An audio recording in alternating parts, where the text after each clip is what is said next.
નમસ્કાર, હું Gautamsinh Sudan checkpost લાઈવમાં આપનું સ્વાગત કરું છું. આપ આજે જોઈ રહ્યા છો તે છે નડિયાદના પશ્ચિમ વિભાગમાં આવેલું નીલકંઠ મહાદેવ, જે એની બાજુમાં આવેલી જગ્યા. આ જગ્યા ઉપર પરમ દિવસે સાંજે બે આતંકી આખલાઓએ 3 થી 4 વ્યક્તિઓને ઈજાગ્રસ્ત કરી, ગંભીર રીતે ઈજાગ્રસ્ત કરી અને તેમને નુકસાન પહોંચાડ્યું છે. આ બાબતે અમોએ જાન્યુઆરી 2025માં માનનીય municipal commissioner Shri GH Solanki શ્રીને જણાવ્યું હતું, પ્રશ્ન કર્યો હતો કે આ બાબતે, ગાયો બાબતે, રખડતા ઢોરો બાબતે આપે શું કાર્યવાહી કરી. કે જે કે અમે આવતા 6 મહિનામાં કાર્યવાહી પૂર્ણ કરીશું. હજી સુધી એમણે કાર્યવાહી પૂર્ણ કરી નથી. હવે આજે પેપરમાં વાંચ્યું છે કે ફલાણા એટલા જાનવરો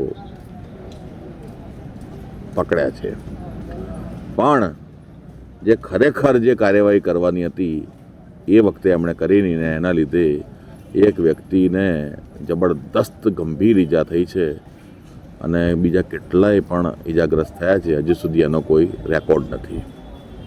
શું આ બાબતે માનનીય collector Shri, municipal commissioner Shri GH Solanki વિરુદ્ધ કાર્યવાહી કરશે?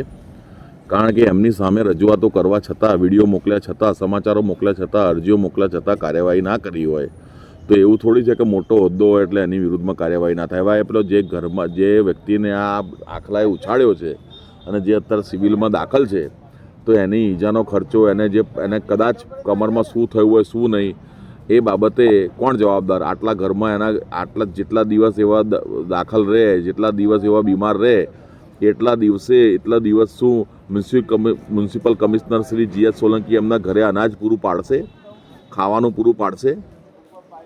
તમે લોકો મોટા હોદ્દાઓ પ્રાપ્ત કરી લો છો, પછી જ્યારે ખરેખર જનતાને તકલીફ થાય છે ને ત્યારે તમે ઢાંક પીછોડો કરી નાખો છો. અમે આવું કર્યું, અમે આમ કર્યું, તેમ કર્યું. કાલે આજના પેપરમાં આવ્યું છે કે 470 જાનવરો પકડ્યા છે અમે. જો ફરીથી એ 470નો આંકડો, હવે તમે પકડ્યા ખરા, પણ પકડ્યા પછીની શું કાર્યવાહી થઈ એ બાબતે હું RTI કરીશ અઠવાડિયા પછી, અને મને એ RTIનો જવાબ સંપૂર્ણપણે તમારે આપવો પડશે. આ મ્યુનિસિપલ કમિશનરશ્રીને હું જાણ કરું છું જાહેરમાં આ સમાચાર દ્વારા.